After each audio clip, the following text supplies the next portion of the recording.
There's a level of mental strength that makes people stop and stare, not because you're loud, not because you're showing off, but because there's something in the way you move through chaos that others can't explain. While everyone around you is panicking, negotiating with their comfort, you're operating from a place they can't access. And today, you'll discover exactly how to get there. Have you ever noticed how most people approach resilience? They read a quote on Monday, feel motivated. By Wednesday, they're negotiating with themselves. By Friday, they've surrendered completely. The cycle repeats, week after week, month after month. They wonder why nothing changes. But there's a small percentage of people who operate differently. They don't just endure hard times, they become stronger because of them. Every challenge that breaks others down builds them up. And the ancient warriors of Japan discovered exactly why this happens, and more importantly, how to create it systematically. They call it Fudoshin, the immovable mind. For over 800 years, samurai warriors used this system to develop a spirit that couldn't be broken no matter what they faced.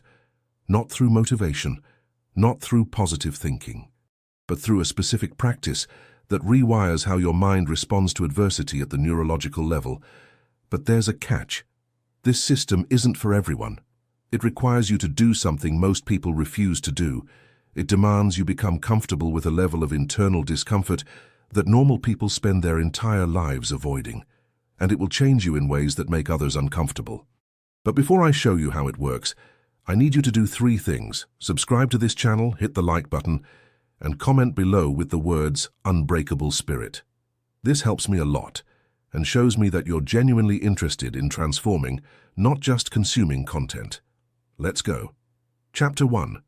The Awakening. Meet Daniel, 28 years old, marketing manager, on paper successful, but inside he was breaking. Every setback felt personal, every criticism cut deep, every unexpected challenge sent him spiraling into anxiety and self-doubt. He'd wake up determined, tell himself today would be different, that he'd stay calm no matter what happened.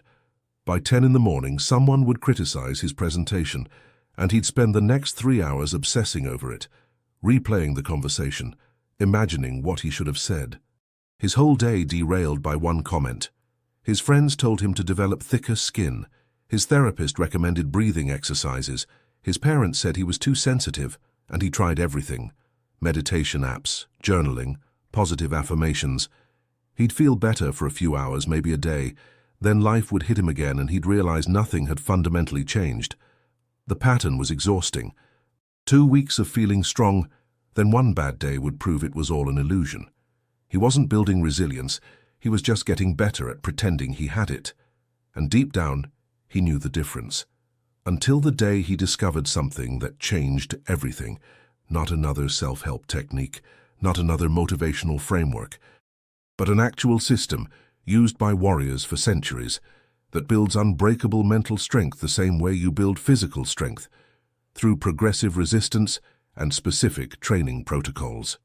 Chapter 2. The First Principle. The monks who practice Fudoshin at Aiheiji Temple have a saying, Kanki wo nozoite fukaku shizumu. Remove the joy, sink deeply. It sounds harsh, almost cruel, but it reveals the first principle of building an unbreakable spirit that Western psychology is only now beginning to understand. Every morning at 3:30, these monks begin a practice called zazen, seated meditation in complete stillness. Not for 10 minutes, not for 20, for hours. Their legs scream, their backs ache, their minds revolt, and they don't move, they don't adjust, they don't negotiate. Here's what happens neurologically. A neuroscientist at Harvard, who's been studying meditation and resilience for 15 years, discovered something remarkable. When you consistently expose yourself to discomfort without escaping, your brain's amygdala, the fear center, physically shrinks. Meanwhile, your prefrontal cortex, the decision-making center, grows denser and more connected. But here's the critical part most people miss. It's not the meditation that creates the change. It's the non-escape. Your brain is constantly scanning for threats. When it finds discomfort, it screams at you to escape, to adjust, to negotiate. And when you don't, when you stay present with the discomfort, you're literally training your nervous system that discomfort isn't dangerous. Daniel started with 5 minutes, just 5 minutes of sitting completely still every morning, no matter what his body or mind demanded. His leg would cramp. He'd stay. His mind would race with his to-do list. He'd stay. An itch would drive him crazy. He'd stay. Day 3, he almost quit. His mind was screaming that this was pointless. Day 7, something shifted. A colleague criticized his work. The familiar anxiety started to rise, but there was a gap. A tiny space between the trigger and his reaction. For the first time in years, he had a choice. The monks call this gap Ma, the space between. And every day you practice non-escape, that gap widens. You're not suppressing your reactions, you're not pretending they don't exist. You're creating space between stimulus and response, the space where freedom lives. But Daniel quickly discovered that sitting still for 5 minutes was just the beginning. The real test was about to arrive. Chapter 3. The internal war. 2 weeks into his practice, Daniel got news that would have destroyed him before. His biggest project was being reassigned. 6 months of work, gone, given to someone else. His immediate reaction was familiar. Chest tightening, mind spiraling. The old Daniel would have spent the next week in a dark place. But something was different. The panic was there. The hurt was real. But he noticed something he'd never noticed before. He was watching the panic. He wasn't the panic. He was the awareness observing the panic. This is the second principle the samurai understood. They called it Mizu no Kokoro, mind like water. Not because the mind becomes calm, but because it returns to calm no matter what disturbs it. You throw a stone in water, ripples form, then the water returns to stillness. This is the natural state. But most people never let the water settle. A researcher at MIT who has been studying emotional regulation for 12 years found that resilient people don't experience fewer negative emotions than others. They don't feel less pain. They don't have some magical positive mindset. What they have is a faster return to baseline. The disturbance happens. They feel it fully. Then it passes. And they return to center. But here's where most resilience training fails. It teaches you to calm down when you're upset. That's managing symptoms. The samurai trained something deeper. They trained the return itself. They made the settling automatic, not through willpower, through repetition. Daniel implemented the second practice. After his 5-minute stillness practice, he would deliberately recall the most disturbing event from the previous day. Not to dwell on it, not to analyze it, just to feel it again, fully. The anger, the hurt, the anxiety, he'd let it rise, then he'd sit with it until it naturally subsided. His mind hated this practice. It wanted to avoid, to distract, to explain away the feeling. But he stayed, day by day. And something remarkable happened. The feelings that used to stay with him for hours started settling in minutes, then seconds. His nervous system was learning that emotions aren't dangerous, they're temporary. By day 40, his co-workers noticed something. "You seem different," they said. "Nothing bothers you anymore." But that wasn't accurate. Everything still bothered him. The difference was that nothing stayed with him. The disturbance came. He felt it. It passed. He returned to center, like water. But the universe wasn't done testing him. The real challenge was coming. Chapter 4. The Crucible Day, 52. Daniel's father had a heart attack. Not a mild one. The kind that changes everything. The kind that makes you question what matters. The old Daniel would have collapsed under this. The anxiety, the fear, the helplessness, all of it would have consumed him completely. And it tried to. For the first 3 hours at the hospital, he felt the familiar spiral beginning. His practice seemed meaningless now. 5 minutes of sitting still? What did that matter when real life hit this hard? But here's what he didn't expect. Around hour 4, exhausted from panic, he sat down in an empty corner of the waiting room and did his practice. Not because he thought it would help, but because it was what he did. It had become part of who he was. This is the third principle. The samurai called it shugyo, austere training. The word literally means training for the way, not training until you feel ready, not training until it's convenient.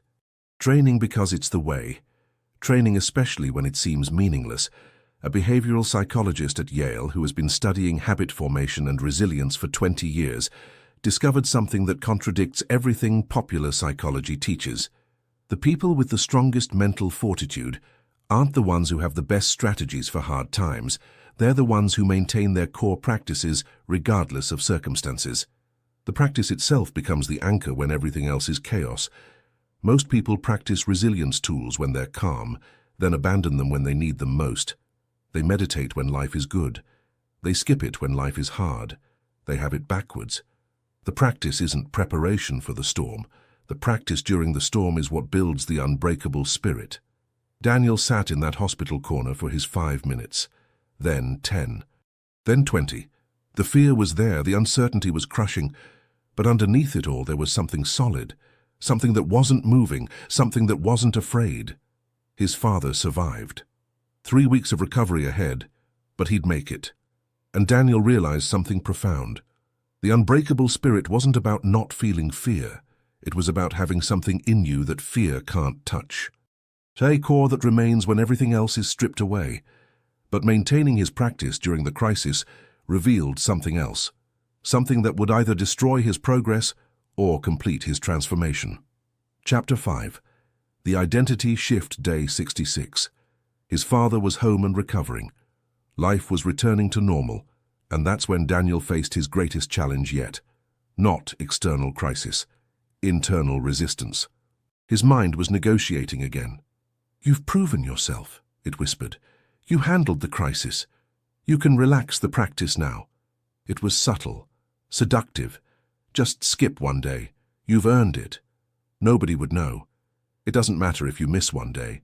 This is where 90% of people lose everything they've built, not during the crisis. After it, they mistake temporary strength for permanent transformation.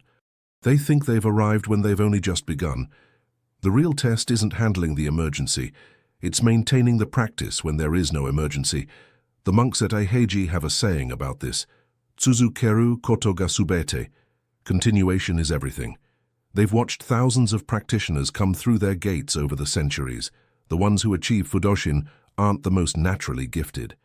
They aren't the ones who have the most dramatic breakthroughs. They're the ones who simply never stop. A neuroscientist who has been studying neural plasticity for 18 years explains why this matters so much. The brain doesn't differentiate between a missed day and a quit. When you break a pattern even once, the neural pathway you've been building weakens, not catastrophically, but measurably. The gap you created between stimulus and response, it shrinks. The automatic return to baseline, it slows. But more importantly, something happens at the identity level. The story you tell yourself changes. You go from, "I am someone who does this," to, "I am someone who does this when I feel like it." That shift, that tiny negotiation, is the death of the unbreakable spirit before it fully forms. Daniel stood at this crossroads. Day 67. His alarm went off at 5 in the morning. His body was tired. His mind said he'd earned a break, just one day. He could start again tomorrow. He got up, he sat, he practiced, not because he wanted to, but because of something deeper than want. Because somewhere between day 1 and day 67, he'd stopped being someone trying to build resilience. He'd become someone who has it. The practice wasn't something he did. It was something he was. His co-worker mentioned it at lunch. "You're kind of obsessive about your morning routine, aren't you?" There was judgment in the question, a subtle suggestion that his consistency was too much, not normal. "Yeah," Daniel said, and smiled, because he finally understood. Normal people get normal results. Normal people collapse when life gets hard. Normal people negotiate with themselves every morning. And normal people wonder why they can't build the strength they desperately need. But something else was happening. Something that revealed the final piece of the transformation. Chapter 6. The Compound Effect, Day 90. 3 months of unbroken practice. Daniel's life looked different now, not because his circumstances had changed, but because he had changed. The presentations that used to terrify him, he gave them without anxiety. The criticism that used to derail his week, it passed through him like water. But the most profound change wasn't about handling stress better. It was about what was building in the background. Every day he chose the practice over comfort. He was reinforcing a pattern deeper than habit. He was building proof to himself that he could be counted on, that he wouldn't abandon himself when things got hard. The samurai understood this as the ultimate principle. They called it ichi-nen, one continuous thought, not positive thinking, but unbroken intention, a commitment so complete that it becomes inseparable from identity. When this happens, you stop using willpower. The practice becomes as natural as breathing. A researcher studying long-term behavior change for 12 years found something remarkable about the 90-day mark. People who maintain a practice for 90 consecutive days experience what he calls identity crystallization. The behavior stops being something they do and becomes something they are. The neural pathways aren't just formed, they're fortified, permanent. But here's what nobody tells you about this transformation. When you become unbreakable, people notice. And not everyone likes what they see. Your consistency makes their inconsistency visible. Your calm makes their chaos uncomfortable. Your refusal to negotiate makes their constant negotiation obvious. Daniel's friend said it directly. You've changed. You're not fun anymore. You're too serious about everything. There was hurt in his voice, like Daniel had betrayed him somehow by choosing transformation, by refusing to stay comfortable. And here's the moment of truth. The old Daniel would have apologized, would have loosened his practice to make others comfortable, would have proven his transformation wasn't real by abandoning it the moment it cost him socially. But something had fundamentally changed. I'm not too serious, Daniel said. I'm finally serious enough. This is what the completion of Fudoshin looks like. Not that others stop judging you, but that their judgment can't move you. Not because you're rigid, but because you're rooted. You know who you are. You've proven it to yourself 90 times in a row. Their opinion, their discomfort, their need for you to stay small, it all passes through you like water, disturbs the surface, never touches the depths. Day 100. Daniel sat for his practice like he had every day before. Nothing dramatic happened. No revelation, no breakthrough. Just the same 5 minutes of stillness he'd done 99 times before. And that was the point. He wasn't practicing to get somewhere anymore. He had arrived, not at some destination, but at a state of being. The unbreakable spirit isn't a goal you reach, it's an identity you inhabit, and you inhabit it by showing up every single day, regardless of how you feel or what's happening around you. His colleague mentioned it that afternoon. You know what's weird about you? Nothing seems to shake you. It's almost scary. Good, Daniel said, and meant it, because that's exactly what Fudoshin creates.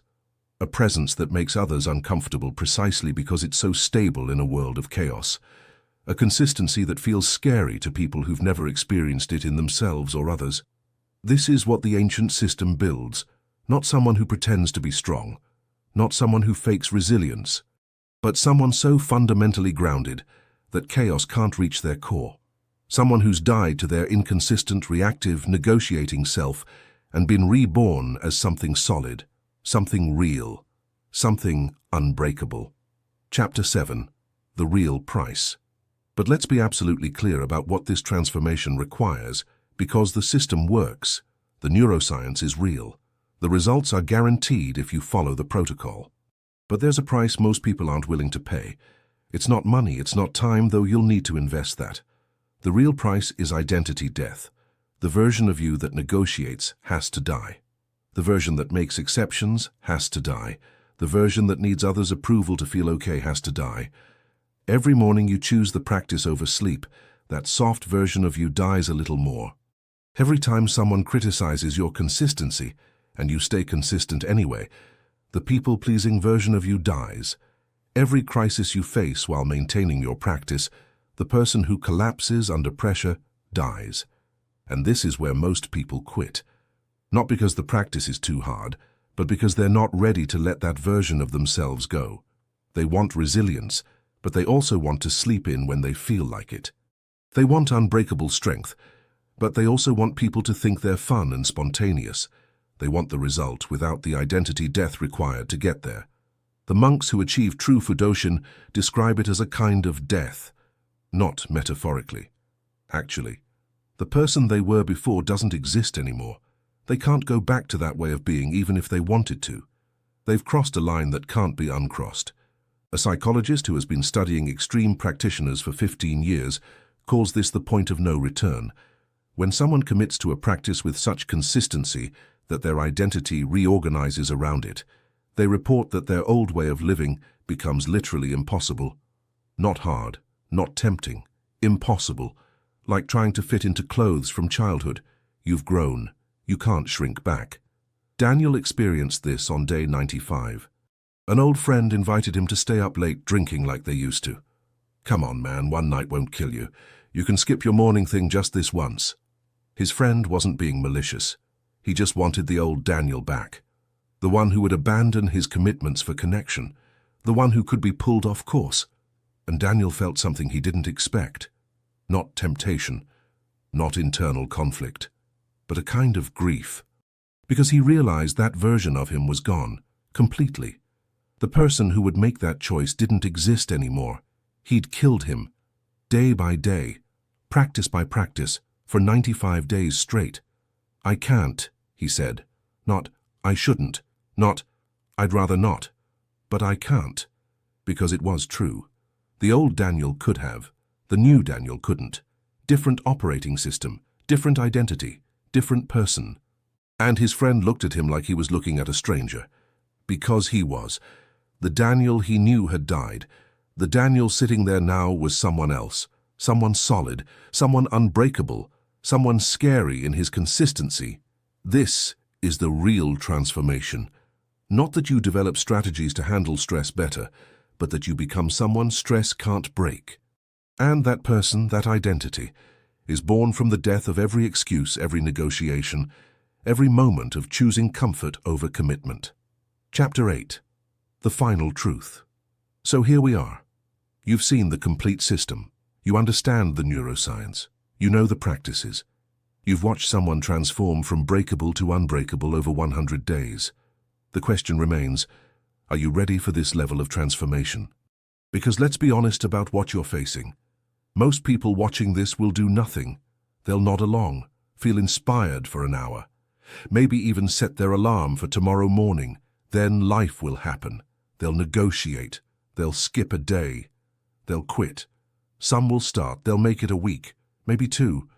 They'll experience that first taste of the gap between stimulus and response. They'll feel encouraged. Then something hard will happen. They'll use it as an excuse. "I'll start again when things calm down." But things never calm down. That's the point. A small percentage will make it to day 30, day 40. They'll see real changes. They'll handle situations that would have destroyed them before.